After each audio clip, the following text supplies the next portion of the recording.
Bismillahirrahmanirrahim. Assalamualaikum warahmatullahi wabarakatuh. Waalaikumsalam warahmatullahi wabarakatuh. Perkenalkan, nama saya Malika Ramadhani Darin Putri dari Fakultas Psikologi Universitas Negeri Makassar. Baik, bagaimana kabarnya hari ini? Alhamdulillah baik. Perjalanannya tadi ke sini naik apa? Naik motor sih tadi. Oke, perjalanannya bagaimana? Apakah macet, lancar atau bagaimana? Lancar sih, enggak macet karena dekat dari rumah juga. Oke, karena dekat alhamdulillah lancar ya. Iya. Oke, baik. Jadi di sini saya akan mewawancarai Anda terkait wawancara klinis. Tujuan wawancaranya yaitu untuk memperoleh informasi data dengan hal permasalahan yang mungkin Anda hadapi, dan juga diharapkan Anda menyampaikan hal-hal yang benar-benar Anda hadapi. Durasi wawancaranya itu sekitar 45 menitan, dan juga saya izin untuk melakukan perekaman terkait wawancara klinis pada hari ini. Sebelumnya, apakah di sini ada yang ingin ditanyakan sebelum saya ke sesi selanjutnya, atau instruksi saya sudah jelas? Sudah jelas. Oke, baik. Karena sudah jelas, apakah boleh Anda untuk memperkenalkan diri terlebih dahulu?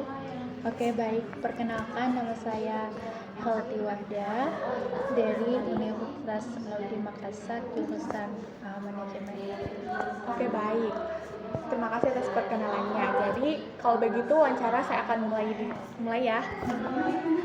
Pertanyaan pertama yaitu, apakah Anda sering mengalami stres akademik? Jika iya, seberapa sering Anda mengalami stres akademik? Sering sih, setiap semester. Oh ya, oke, baik. Jadi setiap semester Anda mengalami stres. Mungkin di antara stres yang Anda telah lalui, mungkin hal yang paling terberat semester berapa yang Anda telah lalui? Semester 4 sih. Karena di semester 4 itu kita dikasih proyek, di mana proyek itu menurut saya itu sangat berat untuk dilakukan. Oke, proyeknya seperti apa kalau boleh tahu? Kayak kita dikasih kayak bikin suatu proyek yang dimana kita bikin produk, kemudian kita pasarkan di lingkungan atau masyarakat. Jadi itu sih yang bikin stresnya, itu karena ada targetnya. Kita harus mencapai penjualannya itu harus mencapai target kita. Oke, targetnya itu kira-kira seperti apa? Berapa? Biasanya itu 100 ke atas sih. Oke, baik. Tapi sejauh ini apakah target waktu Anda telah lalu itu targetnya mencapai atau tidak? Kalau untuk semester 4-nya itu tidak. Oh, jadi itu yang membuat Anda cukup stres ya pada semester itu. Oke, baik. Pertanyaan selanjutnya yaitu, masalah akademik seperti apa yang Anda alami hingga memunculkan stres akademik tersebut? Masalah akademik itu juga terjadi pada tugas-tugas sih, biasanya kayak tugas-tugas disuruh buat laporan, dan dimana kita dikasih tugas pembuatan laporan, dosen-dosen kadang ngasihnya tuh langsung saja gitu, tidak dijelaskan secara detail gitu, bagaimana cara kerjanya gitu. Oke, baik. Apakah ada selain tugas? Ada sih, kayak IPK aku, karena kan di semester 4 itu kan karena saya tidak mencapai target, otomatis saya tuh ngerasa kayak nggak becus gitu di mengerjakan proyek itu. Jadi itu yang bikin mata kuliah lain juga kena imbasnya gitu. Jadi otomatis mata kuliah lain juga kena imbasnya kan. Jadi otomatis mata kuliah lain juga buruk sama buruknya gitu. Oke, baik. Jadi karena salah satunya juga karena IPK ya, membuat Anda stres hingga membuat nilai Anda turun. Nah, itu mata kuliah yang tersulit itu kira-kira apa ya? Akuntansi sih. Kenapa ya kalau boleh tahu? Karena kan akuntansi itu bukan basicku di situ. Karena saya nggak terlalu suka matematika juga. Oke, baik. Jadi hal itu yang dapat membuat Anda stres ya. Selain itu apakah ada hal lagi? Hmm, eh, yang mempengaruhi saya stres di akademik itu pertemanan juga, karena kan apalagi kalau misalnya kita itu sama-sama, mungkin karena kita itu sama-sama stres, jadi otomatis itu yang biasa emosinya kita itu sulit, bukan sulit ya kontrol, tapi nggak bisa mengontrol gitu, jadi kita saling menyalahkan gitu, melampiaskan emosi gitu. Oke, baik. Jadi terjadilah perselisihan. Oke, pertemanan juga membuat Anda stres. Mungkin tadi tuh terkait pertemanan itu bisa membuat Anda stres karena perselisihan konflik. Mungkin bisa diceritakan sedikit konfliknya itu seperti apa? Kayaknya semisal kita kan sama-sama ngerjain project gitu, jadi ada yang kayak kayak tidak ikut berkontribusi, jadi cuma kita aja yang melakukan kontribusi gitu, jadi dia yang tidak kayak santai-santai saja gitu, jadi otomatis kita emosi lah kalau seperti itu. Oke, jadi temannya ini yang kurang kontribusi membuat Anda stres ya? Ya. Oke, baik. Jadi masalah akademik yang Anda lalui itu tugas, nilai IPK, dan perselisihan antara teman. Oke, baik. Lanjut pertanyaan selanjutnya, yaitu bagaimana kondisi fisik yang Anda alami selama stres akademik berlangsung? Kondisi fisik, Iya. tentunya sakit gitu, demam, bikin fisikku tuh kayak sampai pernah tipes gara-gara stres. Oke, baik. Itu tipesnya berapa lama? Kurang lebih 1 minggu. 1 minggu itu nggak masuk selama perkuliahan atau? Ya, nggak masuk. Oke, baik. Jadi itu selama tidak masuk seminggu, apakah Anda tetap belajar atau bagaimana? Tidak. Oh, jadi Anda tetap memulihkan keadaan. Iya. Oke, baik. Pertanyaan selanjutnya yaitu bagaimana tingkah laku yang Anda alami selama stres akademik berlangsung? Tingkah lakuku. Iya. Tingkah lakuku mungkin tingkah lakuku mulai kalau dari pertemanan gitu, tingkah lakuku mungkin kayak kayak cuek Kak sama temanku gitu kalau lagi stres Kak, apalagi kalau jadi saya juga kadang-kadang pikiranku itu kadang nggak fokus juga sih. Mungkin tingkah lakunya seperti apakah Anda cuek dengan hal yang lain atau mungkin Cuek ya seperti apa itu? sama temanku. Apakah ada yang hal lain tingkah laku mungkin jauh dari normal begitu? Menjauh dari sosial, kayak menjauh dari temanku gitu, sekitarku, orang-orang di sekitarku, karena kan kalau tidak menjauh itu semakin nanti ku lampiaskan ke dia itu lagi aku stres gitu. Oke, baik. Jadi selama Anda stres, tingkah laku yang Anda alami itu lebih memilih untuk menjauh dari lingkungan sosial. Oke, baik. Pertanyaan selanjutnya yaitu bagaimana bentuk penampilan Anda baik di lingkungan kampus ataupun di rumah ketika Anda mengalami stres akademik? Kalau penampilan itu mungkin kita tidak memperhatikan penampilan kalau lagi stres, kan karena pikiran itu lagi kacau juga, jadi kalau penampilan mungkin tidak aku perhatikan penampilanku gitu. Apalagi kalau di kampus itu pernah Kak dibilangin sama temanku gitu, bilang kayak kenapa kamu kenapa gitu. Nah gitu ya, mungkin mereka lihatnya saya itu lagi stres, dia paham gitu kalau saya lagi stres. Oke, jadi penampilannya itu Anda tidak memedulikan penampilan Anda ketika stres. Itu baik bukan kampus dan rumah atau bagaimana? Kampus sama rumah. Oh, jadi dua-duanya. Oke, baik. Pertanyaan selanjutnya yaitu bagaimana perubahan yang Anda alami pada kondisi normal hingga stres berlangsung dari segi kondisi fisik, tingkah laku, dan juga penampilan. Bagaimana perubahan yang Anda alami pada kondisi normal hingga stres berlangsung dari segi kondisi fisik, tingkah laku, dan penampilan. Kondisi normal. Iya, mungkin dari Anda itu sebelumnya normal hingga mengalami stres. Nah, itu bagaimana perubahan yang Anda alami? Mulai dari kondisi fisik, tingkah laku, dan penampilan. Kalau dari normal, mungkin kalau dari fisik, saya lebih mudah gampang sakit. Terus sakit kepala juga sering karena stres.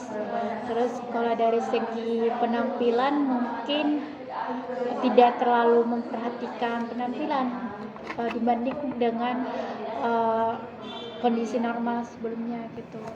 Terus apa lagi tadi? Tingkah laku itu mungkin saya lebih cuek kalau semakin kesini gitu. Baik, jadi itu merubah Anda ya dari kondisi normal hingga ke stres. Oke, baik. Pertanyaan selanjutnya yaitu bagaimana penilaian orang lain mengenai kondisi fisik, tingkah laku, dan penampilan Anda ketika stres tersebut berlangsung? Responnya ke saya ya iya kentara sih. Kalau saya lagi stres dia peka gitu, jadi dia bertanya kenapa kenapa gitu. Saya cuma bilang nggak apa-apa gitu. Baik, terus waktu Anda bilang nggak apa-apa, terus respon temannya bagaimana? Tidak jadi. Oh, jadi udah nggak nanya langsung. Iya. Oke, baik. Tapi kalau boleh tahu kenapa Anda tidak jujur ke teman?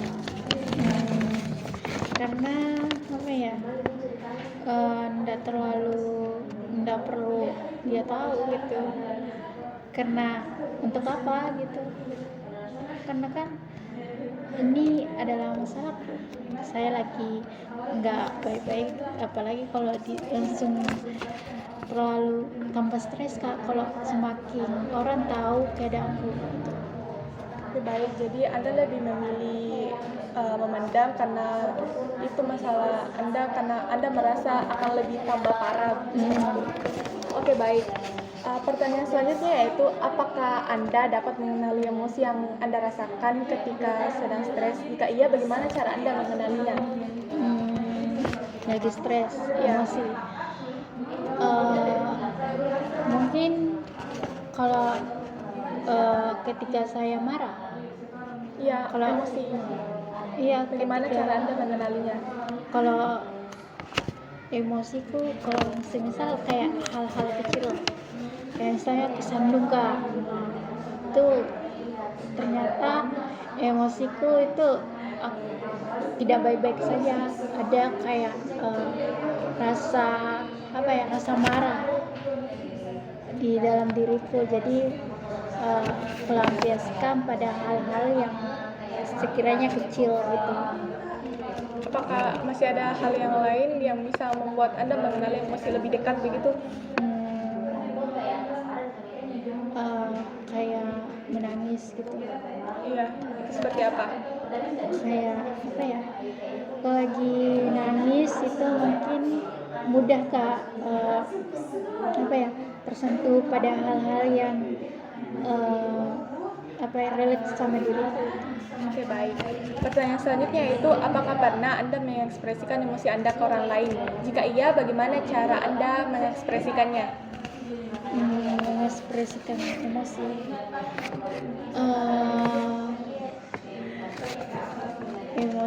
mengekspresikan emosi ke orang lain. Ya, apakah Anda pernah atau Pernah. kayak kalau lagi marah gitu aku lampiaskan ke orang gitu. Oh, itu pernah. Ya. Terus responnya orang tersebut seperti apa? Responnya Ya, waktu Anda melampiaskan kemarahan Anda. sabar sih, diam. Dia lebih memilih untuk diam. Iya, Oke, jauh baik. dari saya. Oke, baik. Terus bagaimana reaksi Anda dengan mendapat tanggapan seperti itu? Setelah saya mendapatkan respon dari orang itu, ya saya ya menyadari kalau saya sebenarnya lagi marah. Oke, baik. Pertanyaan yang selanjutnya yaitu jelaskan apa yang Anda rasakan ketika sedang mengalami stres akademik. Apa tadi? Pertanyaan selanjutnya yaitu, saya ulang, jelaskan apa yang Anda rasakan ketika sedang mengalami stres akademik. Yang saya rasakan ya saya lagi tidak baik-baik saja. Saya lagi stres, lagi pikiranku kacau gitu.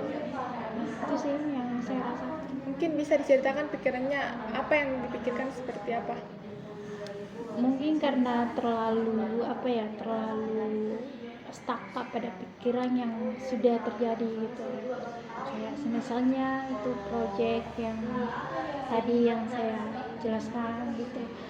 Itu yang bikin saya stres itu karena terlalu memikirkan yang sudah terjadi. Kayak ya rasa kayak bersalah, tidak melakukan yang terbaik gitu pada project itu. Terus emosinya seperti apa yang Anda rasakan? Mungkin perasaan sedih atau bagaimana? Sedih, pastinya sedih. Karena karena lagi berpikir kalau seperti ini tidak bisa kulakukan bagaimana kedepannya gitu. Oke, baik. Pertanyaan selanjutnya yaitu bagaimana cara Anda mengontrol emosi Anda yang tidak karuan ketika berhadapan dengan orang lain ketika stres tersebut berlangsung? Mengontrol. Ya. Saya menyadari dulu gitu. Menyadari terus ternyata saya lagi emosiku lagi nggak stabil. Jadi caranya untuk mengontrol ya saya diam dulu gitu. Kemudian saya menghindar dari orang itu. Oke, baik. Apakah ada cara lain atau hanya itu saja? Hanya itu sih. Oke, baik. Pertanyaan selanjutnya yaitu bagaimana upaya Anda meredakan emosi Anda yang mungkin tidak karuan selama mengalami stres akademik? Meredakan. Ya. Melakukan apa yang saya suka gitu. Kayak misalnya menulis gitu, mengekspresikan semua yang saya rasakan gitu melalui tulisan. Jadi Anda mengekspresikannya melalui tulisan. Selain itu, apakah ada hal lain yang mungkin meredakan emosi Anda? Kayak melakukan aktivitas lain kayak masak gitu. Oke. Masak apa tuh biasanya yang Anda sukai? Bikin kue, cake gitu. Bereksperimen. Oke, baik. Pertanyaan selanjutnya yaitu bagaimana Anda berinteraksi dengan orang lain ketika stres akademik sedang berlangsung? Interaksi saya ke orang lain. Iya. Kalau lagi stres. Interaksiku mungkin ya tidak terlalu banyak bicara gitu. Jadi kebanyakan diam. Dan kebanyakan juga menghindar dari orang itu. Karena lagi mau tenangkan diriku dulu baru ketemu orang. Oke, baik. Jadi Anda lebih memilih diam dalam menghadapi stres ketika berinteraksi dengan orang lain ya. Oke, pertanyaan selanjutnya yaitu bagaimana Anda menghadapi orang lain ketika orang lain tersebut menyinggung masalah akademik yang telah Anda lalui? Orang lain apa? Bagaimana Anda menghadapi orang lain ketika orang lain tersebut menyinggung hal akademik yang telah Anda lalui? Ya udah diam saja. Jadi Anda tetap mendiami atau? Iya, iya diam. Oke, baik. Pertanyaan selanjutnya yaitu bagaimana pengaruh dalam hidup Anda mengenai interaksi orang lain ketika menyinggung masalah akademik Anda? Interaksi saya ke dia. Bagaimana pengaruhnya ketika orang lain menyinggung masalah akademik Anda? Jadi bagaimana pengaruhnya terhadap diri Anda? Ya pengaruhnya ke diriku ya tidak terlalu intens sih, tapi biasa aja, kayak ya udah terserah mereka gitu. Karena kan ya saya sadar kalau saya terus menerus peduli sama orang, ya itu bakal bikin saya tambah tidak bahagia. Oke, baik. Apakah ada rasa muncul motivasi tersendiri untuk berubah atau bagaimana? Berubah dalam segi apa? Kayak misalnya omongan orang dapat mengubah diri Anda atau hal seperti apa? Ada sih, Seperti apa itu? kayak motivasi saya, kayak misalnya itu tadi menyinggung masalah akademik gitu. Jadi itu yang bikin saya memotivasi saya untuk bisa lebih baik lagi. Oke, baik. Pertanyaan selanjutnya yaitu bagaimana Anda tetap mencoba untuk menampilkan performa yang baik ketika sedang stres dan sedang berinteraksi dengan orang lain? Bagaimana saya tetap menjaga penampilan Anda untuk terlihat baik-baik saja ketika berinteraksi dengan orang lain atau sedang mengalami stres? menjaga performance itu, saya tergantung situasi sih. Kalau misalnya situasi itu yang formal, ya saya jaga performa saya dengan baik gitu. Karena kan itu adalah sebuah tanggung jawab kita, jadi kita nggak harus kebawa emosi terus gitu. Oke, baik. Pertanyaan selanjutnya itu bagaimana cara Anda menolak ketika sedang tidak ingin untuk berinteraksi dengan orang lain saat mengalami stres yang sudah tidak terbendung? Menolak apa? Saya ulang, bagaimana cara Anda menolak ketika sedang tidak ingin untuk berinteraksi dengan orang lain saat mengalami stres yang sudah tidak terbendung? Menolak orang lain. Iya, ketika tidak ingin berinteraksi. Kalau saya menolak itu bukan karena langsung kayak bilang begitu, tapi saya lebih kayak menghindar saja. Kayak misalnya dia lagi teman-temanku lagi ngajak ke suatu tempat gitu, ke kafe atau apa, saya lebih nggak balas chatnya gitu, karena lagi pusing, stres juga. Jadi daripada saya ini bikin tambah pusing juga, jadi udah aku tenangin diri dulu gitu. Jadi Anda lebih memilih untuk membalas chat dan untuk lebih baik untuk menenangkan diri. Oke, baik. Lanjut ke pertanyaan selanjutnya yaitu bisakah Anda menyebutkan penyakit apa saja yang telah Anda derita? Penyakit Penyakit yang telah Anda derita mungkin selama seumur hidup. Apa saja mungkin? Sakit kepala, tipes gitu. Itu sih. Yang paling sering itu seperti apa? Sakit kepala. Sakit kepalanya tuh sampai nyeri atau bagaimana, sampai ke tahap sudah tidak bisa apa-apa atau gimana? Atau mungkin mengganggu aktivitas kayak belajar gitu. Mungkin karena terpengaruh karena sering begadang gitu, jadi itu bikin sakit kepala. Itu mengganggu aktivitas Anda seperti apa? Kayak kuliah gitu juga. Kalau lagi kalau kita lagi sakit kan pasti fokusnya kita itu ke kepala kita gitu, bukan kepada apa yang disampaikan dosen gitu, apa yang sedang kita pelajari gitu. Pasti fokusnya kita ya sakit yang kita derita gitu. Baik. Tadi Anda juga menyebut tipes. Nah, itu tipesnya berapa lama? 1 bulan. 1 bulan. Iya. Selama itu apakah Anda tetap masuk ke perkuliahan atau gimana?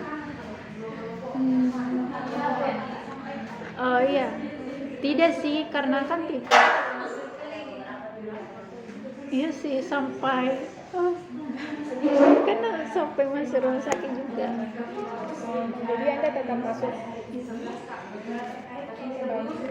Selanjutnya itu bagaimana pengobatan yang dilakukan untuk penyakit yang Anda derita? Pengobatan sakit. Apa ya? Kalau yang paling sering kan sakit kepala. Jadi pengobatan yang saya lakukan itu ya makan obat. Kalau enggak makan obat ya istirahat yang cukup, baru tidur yang cukup juga, makan makanan yang sehat. Obatnya itu seperti apa yang Anda konsumsi? Kayak obat paracetamol gitu, peredam sakit.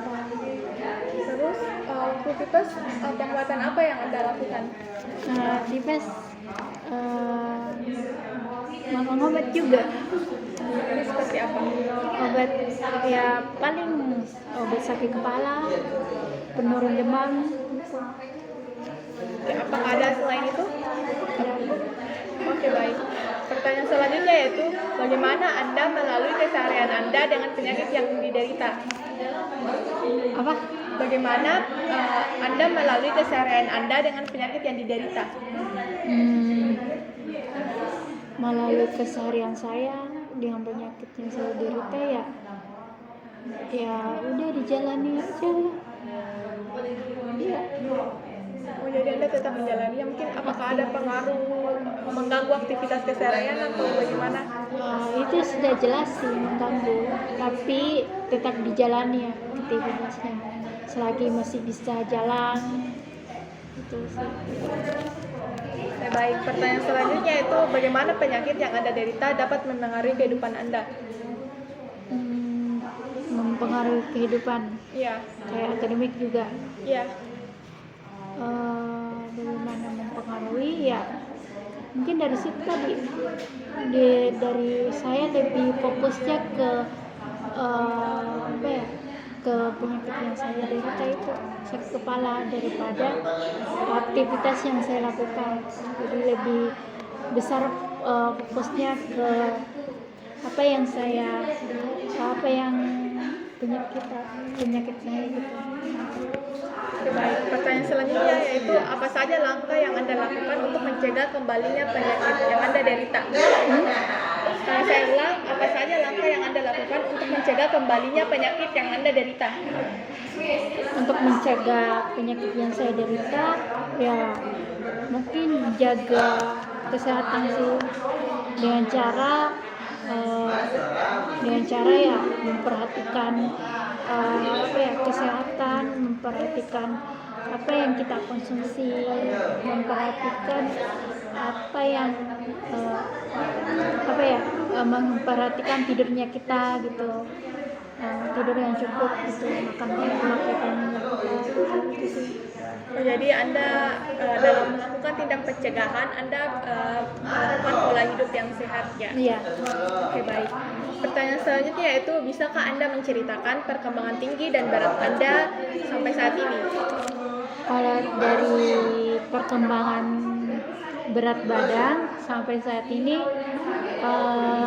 naik turun sih, tapi lebih sering sih turun, mungkin karena pengaruh stres.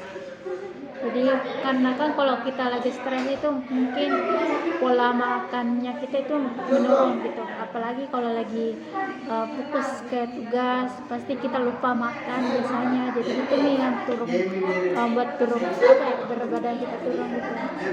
Kalau dari tinggi mungkin ya saya kurang tahu sih karena belum pernah tinggi, tapi kalau berat badan itu mungkin saya masih bisa rasakan karena bisa diukur.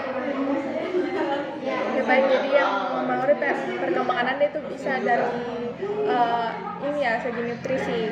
Kalau misalkan pola makannya tidak teratur bisa jadi menurun.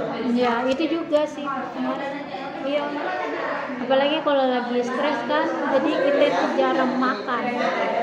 apalagi kalau banyak tugas kita jarang makan, kita lupa gitu karena fokusnya ke tugas gitu. Jadi itu yang bikin berat badan kita naik karena semakin kesini semakin banyak beban yang kita pikul gitu. Baik. Pertanyaan selanjutnya yaitu, bisakah Anda menceritakan perkembangan hormon yang Anda rasakan sampai saat ini? Hormon kayak misalkan hormon Iya. hormon saya mungkin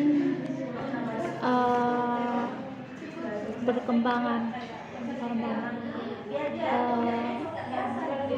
mungkin dari segi apa ya, kalau di halangan ya, Iya. kalau itu sih mungkin perkembangannya itu mungkin saya sering marah-marah jadi buat muat gitu kalau lagi apa ya, halangan gitu, apalagi lagi apa ya, lebih banyak pikiran, jadi itu sih mempengaruhi juga. Mungkin itu juga dari kalau misalkan sebelum Anda mengalami masa pubertas dan setelah Anda mengalami masa pubertas, nah itu kira-kira bagaimana perkembangan yang Anda telah lalui dari sebelum pubertas dan hingga pubertas? Hormonnya seperti apa itu? Hormonnya Ya, sebelum dan setelah pubertas. kalau sebelum pubertas itu saya mungkin dari segi berat badan Ya, ya turun. Sebenarnya berat badanku itu ya enggak apa ya, bisa dibilang kekurangan gitu. Jadi setelah saya apa ya, setelah saya pubertas itu ya berat badanku naik gitu. ya baik. Pertanyaan selanjutnya yaitu, bisakah Anda menceritakan perkembangan motorik yang Anda rasakan sampai saat ini? Kalau perkembangan motorik mungkin karena dari segi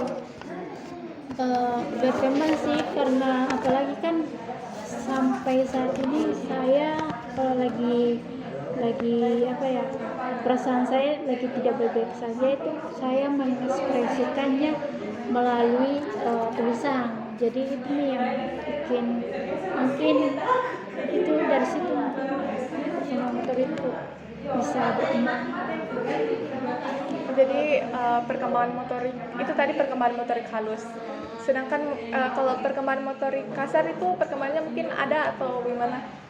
Ada sih, Seperti apa? kayak kan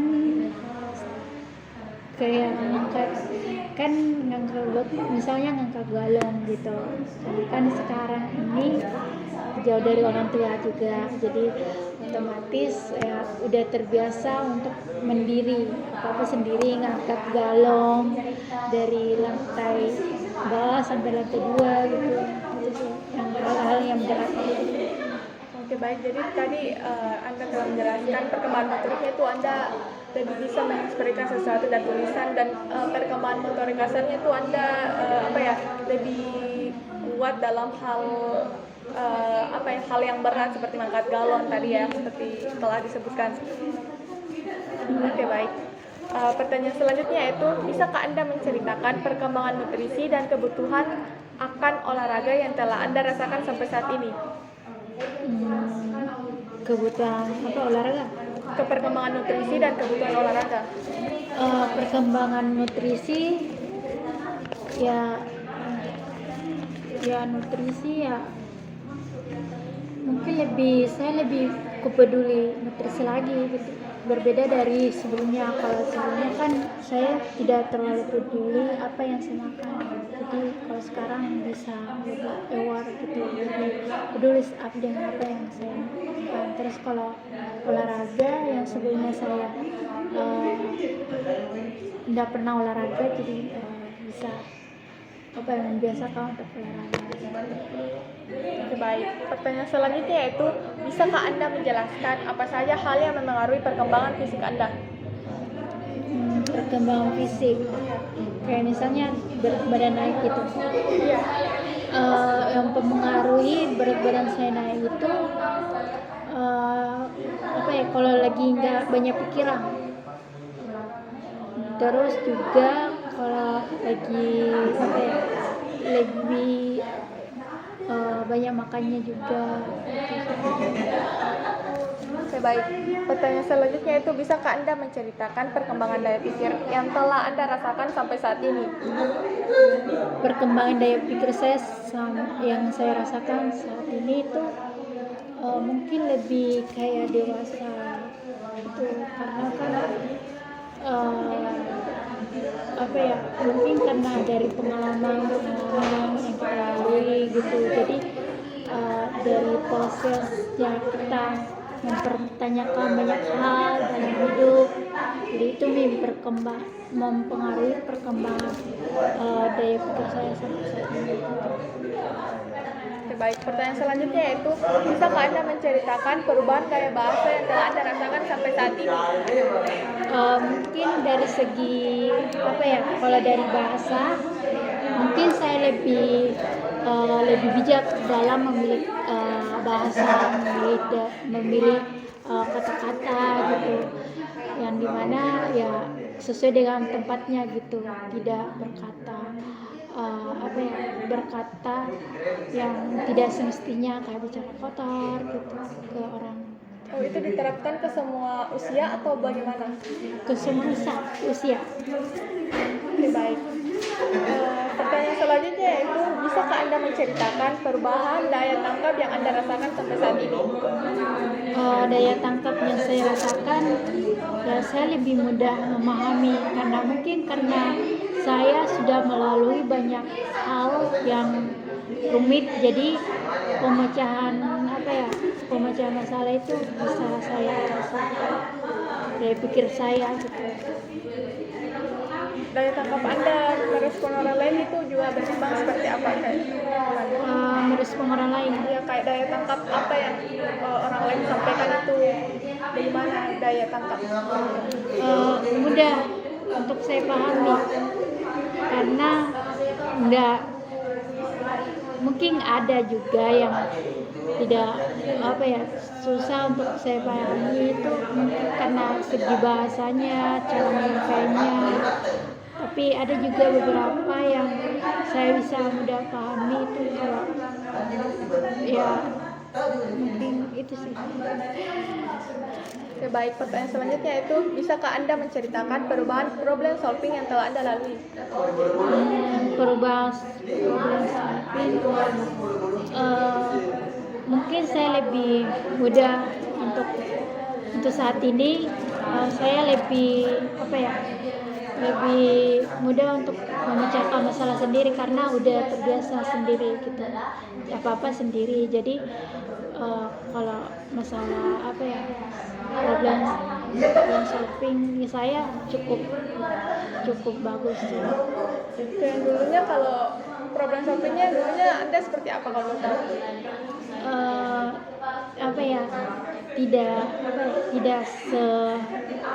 Tidak sehebat ini, sebagus ini, karena kan dulu kan tergantung sama orang lain, jadi apa bergantung sama orang lain. Jadi kalau sekarang selalu berusaha untuk memecahkan masalah sendiri daripada meminta tolong dari orang lain. Oke, baik. Pertanyaan selanjutnya itu, bisakah Anda menceritakan perubahan emosi positif yang Anda rasakan sampai saat ini? Positif. Ya. Saya ulang, bisakah Anda menceritakan perubahan emosi positif yang Anda rasakan sampai saat ini? Emosi positif yang saya rasakan sampai saat ini adalah saya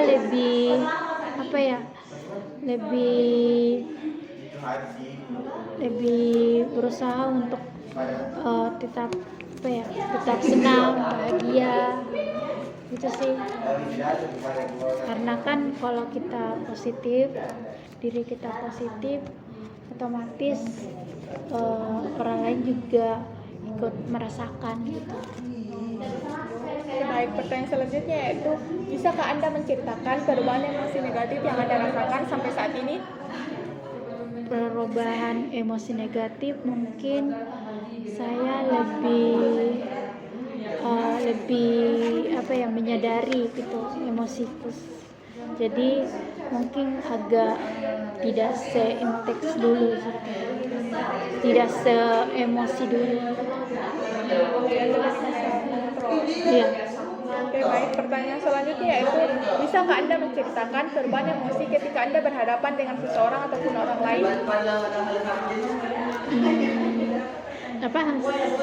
Saya ulang, bisakah Anda menceritakan perubahan atau perkembangan emosi ketika Anda berhadapan dengan seseorang ataupun orang lain? Perubahan emosi ketika berhadapan orang lain. Tergantung sih. Tergantung situasi. Kalau misalnya situasi saya lagi tidak baik, ya mungkin kelihatan saya lagi emosi gitu. Tapi kalau sekarang itu mungkin saya lebih bisa menyadari kalau lagi saya emosi, ya saya lebih gampang untuk mengontrolnya. Itu dengan orang lain. Baik. Pertanyaan selanjutnya yaitu, bisakah Anda menceritakan perubahan pengendalian emosi yang Anda telah lalui? Perubahan pengendalian emosi yang sudah saya lalui, mungkin saya lebih mudah untuk menemukan solusi bagi diri saya sendiri gitu. Bisa dijelaskan seperti apa itu? Solusi bagi diri saya kayak misalnya, ya kalau saya lagi emosi, saya lagi melakukan apa yang saya suka, kayak misalnya, atau makan makanan yang bisa memperbaiki emosiku, kayak misalnya makan coklat atau makanan yang saya suka. Coba pertanyaan selanjutnya yaitu, bisakah Anda menjelaskan apa saja hal yang mempengaruhi perkembangan emosi Anda? Perkembangan emosi dari segi negatif atau positif? Keduanya bisa. Kalau mempengaruhi apa tadi? Yang mempengaruhi perkembangan emosi, keduanya, emosi negatif dan positif. Yang mempengaruhi emosi saya dari negatif itu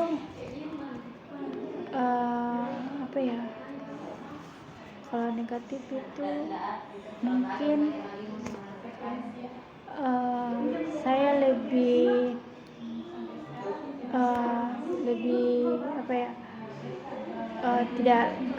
bukan lebih gampang marah, tapi lebih bisa mengontrol emosi kalau emosi negatifnya gitu. Kalau positif sih mungkin saya bisa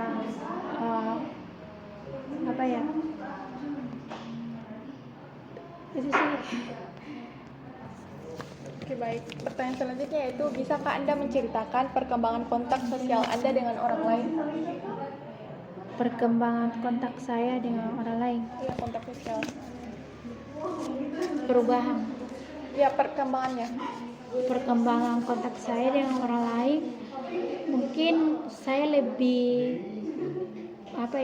terbuka, lebih untuk berusaha untuk membangun relasi, karena dulu kan saya itu tipikal orang yang pendiam, terus pemalu juga. Jadi kalau dibandingin dari yang dulu sampai sekarang itu, mungkin saya sudah berkembang dari segi sosial, karena udah berani untuk membuka diri ke orang lain. Oke, baik.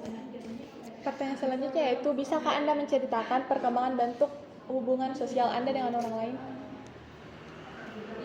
Saya lebih banyak teman kalau sekarang. Itu sih. Mungkin bisa dijelaskan bagaimana cara Anda membangun hubungannya? Bangun hubungan, Iya. ya kita ya tetap menjaga silaturahmi gitu, saling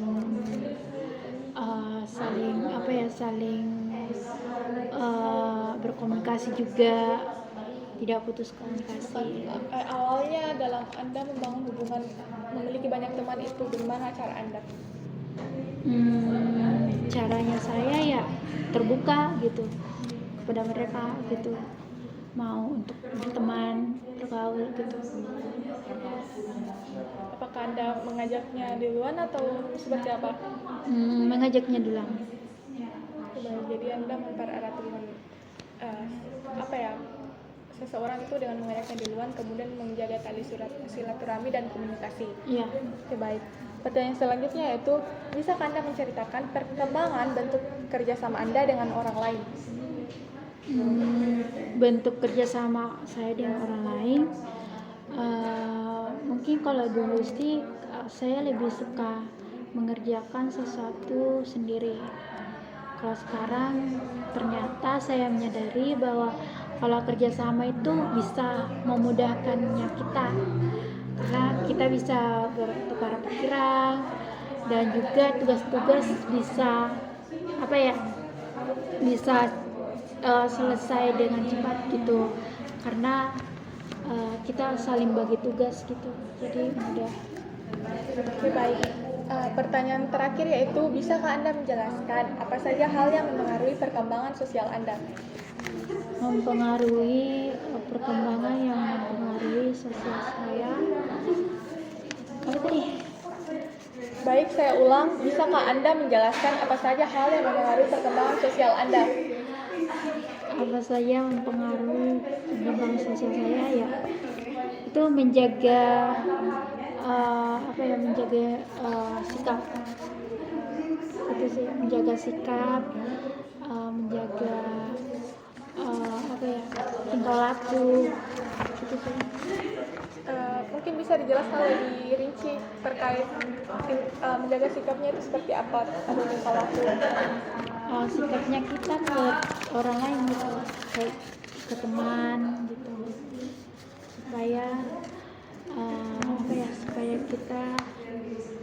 supaya hubungan kita baik gitu. Karena kalau kita nggak sopan, terus kalau kita tidak baik, maka ya mereka pastinya nggak suka gitu.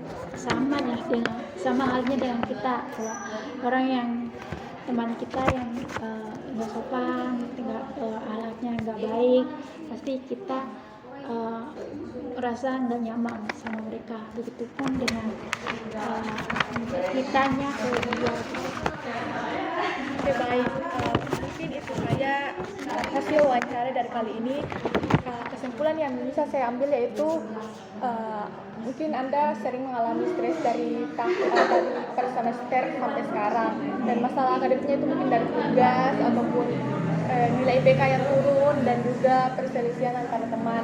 Dan juga tadi Anda telah menjelaskan terkait status mental Anda terkait kondisi fisik dan laku, penampilan, emosi, interaksi sosial, dan juga Anda menjelaskan terkait perkembangan fisik dan psikososial seperti penyakit yang pernah diderita, perkembangan fisik, kognitif, emosi, serta perkembangan sosial. Mungkin itu saja yang bisa saya sampaikan. Saya mengucapkan banyak terima kasih atas kesediaan Anda dalam mengikuti proses wawancara klinis kali ini. Sebelum saya menutup, apakah ada pertanyaan yang diajukan atau ada hal pernyataan yang ingin disampaikan? Sudah cukup. Mungkin karena sudah cukup, saya akhiri. Saya sekali lagi saya mengucapkan terima kasih banyak kepada Anda karena telah meluangkan waktu Anda untuk mengikuti wawancara ini. Baik, saya tutup. Assalamualaikum warahmatullahi wabarakatuh. Waalaikumsalam warahmatullahi wabarakatuh.